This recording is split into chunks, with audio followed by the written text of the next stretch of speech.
Hello there, and once again, this is Anton from Anton Bay. Thank you so much for stopping by the collection room. Today I'm looking at Marvels.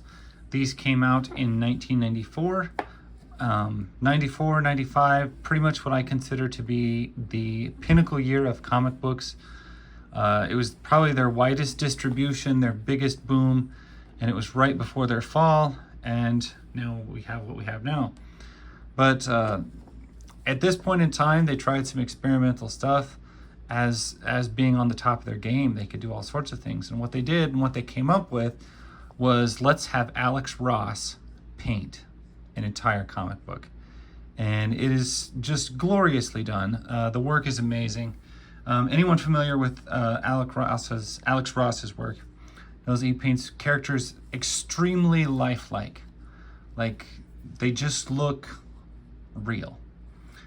They look like people who occupy the suit. They are the most, I don't know, what's the artist I would probably compare them to, but they're very Norman Rockwell in my opinion, as far as just, here they are, reality, flaws and all. And if you've never flipped through them, I'm sure you've seen the covers various places, but I thought, you know what? Maybe not everybody has flipped and seen what actually looks like on the inside, what kind of work was going on in here. I thought I would just share that with you. Some of it's pretty abstract, as we're seeing here in these older stuff. These are kind of takes on, if I remember right, this is the original Human Torch. He was like a robot, if I remember right.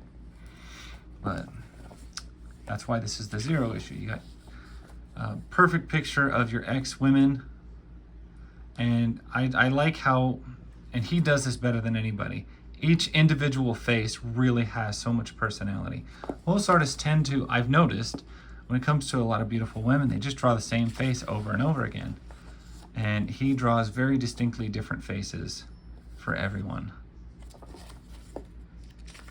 And he's oftentimes very inspired by real life people. And it's just, what he does is always amazing.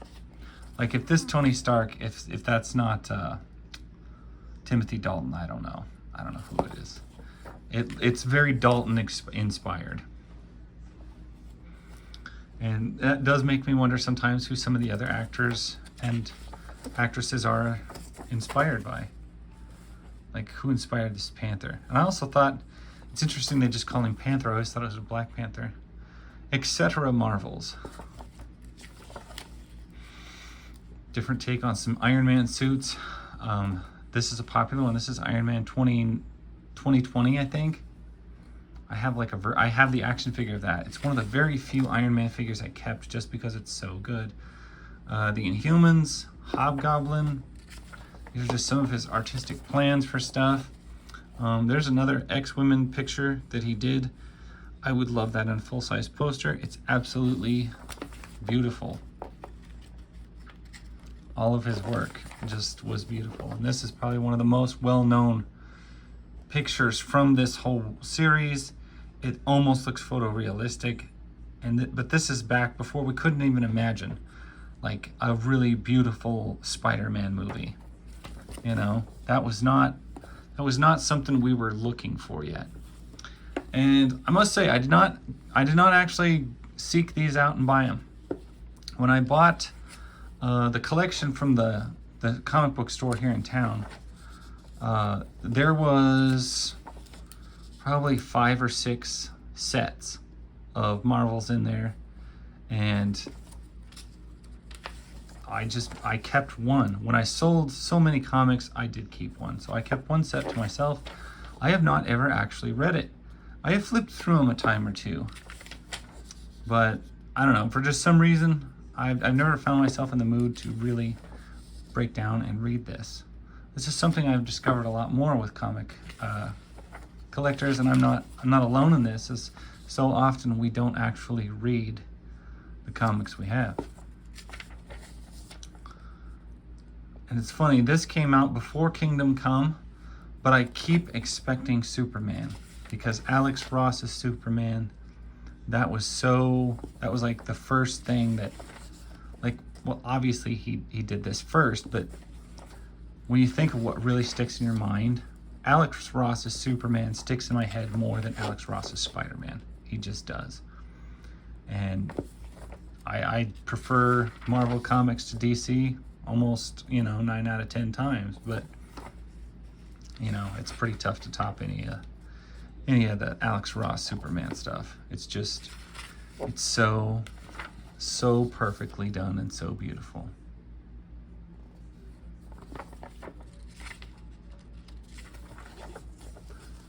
And that is just some amazing work done, just in general. You almost don't even have a hint of heroes in it. You just got the torch shrieking across the sky there. But it's absolutely gorgeous. It captures everything so well. And just this real humble American realism. And the heroes descend.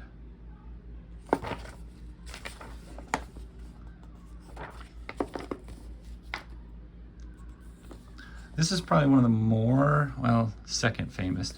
I would say that Spider-Man image is the most famous probably, but this one was actually one that I've always seen done multiple times and shown in multiple different ways. And it's like, I think it was the cover of God Loves, Man Kills and stuff like that, which I've also never read, but monsters. I remember Stan Lee talking about how he would come up with the next group of heroes. And when he'd run out of a lot of different ideas, he stumbled upon the idea of, why weren't they just born that way?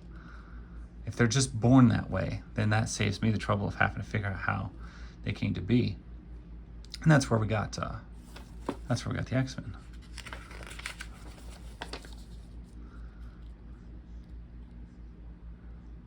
We got the Fantastic Four symbol in the skyline, the Baxter Building, this one-eyed man, and art that just gives and gives and gives all day long.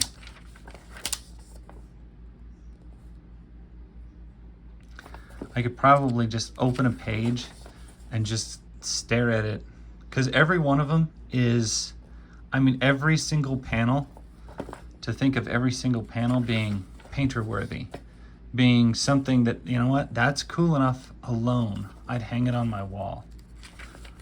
That's impressive. And some of these panels you can tell he spent a lot of time on.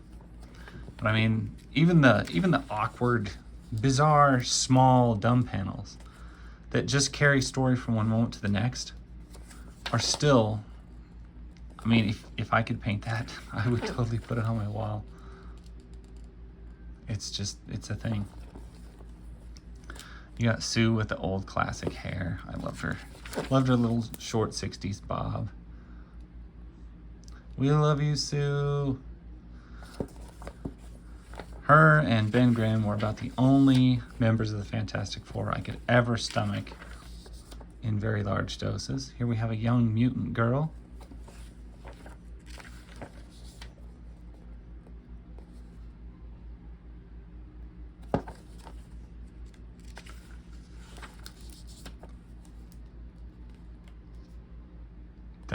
That's so cool.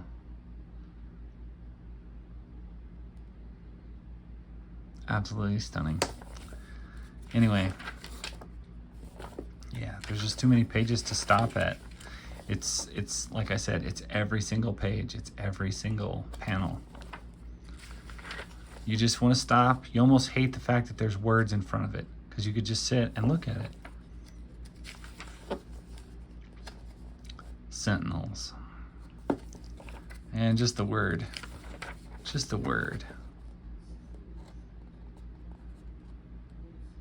I'm not sure exactly the year these are set in, but they look very, very 60s. Because I'm seeing all sorts of 60s cars and 60s hairstyles and tech, or lack of tech.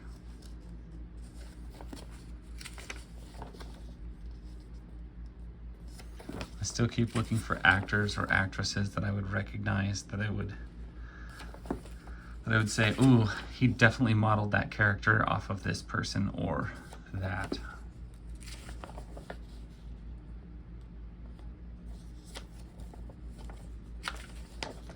And as you can tell, this is not exceptionally superhero driven. As much as it is a superhero book, this is very much about the people in the world of superheroes. And some of this is like retellings. This is a retelling of the coming of Galactus and the Silver Surfer. And what a Galactus he is. How the Fantastic Four stood their ground. It's amazing stuff. The assembling of the machine.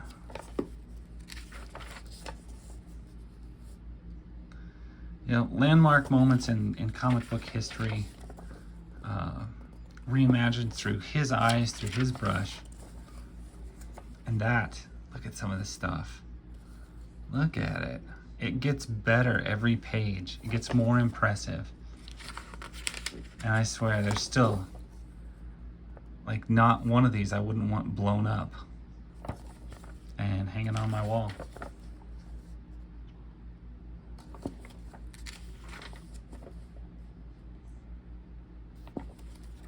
Surfer defies the master. And if that is not the most amazing double spread page I think I've probably ever seen, that is breathtaking. It is absolutely breathtaking.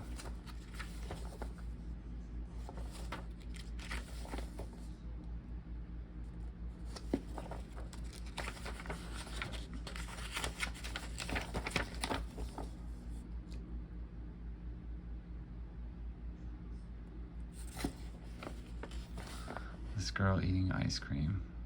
That's cute. Very nicely done, sir.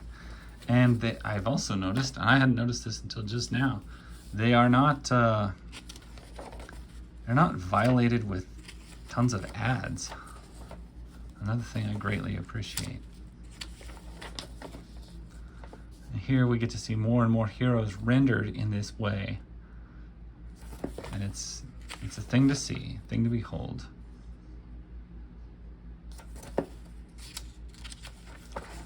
I have a feeling that the stories that this book is about are probably exactly, if not more relevant now than they probably were then. But I don't know, it just seems like back then, like in the 90s, okay, we were doing a lot of dumb stuff with comics, but he reached back in time and he pulled out these characters that we've seen do like everything now, and he said, let's revere them and make them special. Just them, not any extra flash stories. Let's just make them the star and make them special. And that is like, I don't know, that just seems like so far from what comics became after that. And honestly, to this point, I don't even really know what comics are. I don't buy new ones hardly at all, and if I do, they're tough to read. I used to love to read stuff in the 80s and 90s, and it just seems like as time goes on, they just get harder and harder to read. Looks like we got Gwen Stacy here. We got the Green Goblin here, so that's never a good combination. We got the bridge fight. Of course, we're not going to see. I guess maybe we will see. But yeah, the Snap heard around the world in comic books, rendered in Alex Ross's beautiful paintwork, is just terrible, just sad and heartbreaking. But yeah, for a 6-issue miniseries, or I guess it's only 5. Technically it's 4 with a 0, so it's 5. But to see all of that through the rendering of his work is very, very, I don't know, it's almost gives you goosebumps, I guess. You know, I wouldn't see the X-Men in this issue at all. That I don't remember seeing them at all. But anyway, yeah, it's not very often you can actually look through a comic and get a little melancholy just looking at it and feel some chills. Marvels is one of those books, and I guess maybe that's why I've never really felt like reading it. I never wanted to break that magic, but that's what it is. I flipped through it. I wanted you guys to see it. case you haven't. If you don't have a set, go out and, I don't know, maybe buy one, maybe not, I don't know. That's up to you. I'll never tell you probably what to buy, but if you see them somewhere and you have the opportunity and they're a good price, why don't you go ahead and pick them up. So that's my thoughts. That's my story. Thank you guys for watching. I will catch you later. Bye.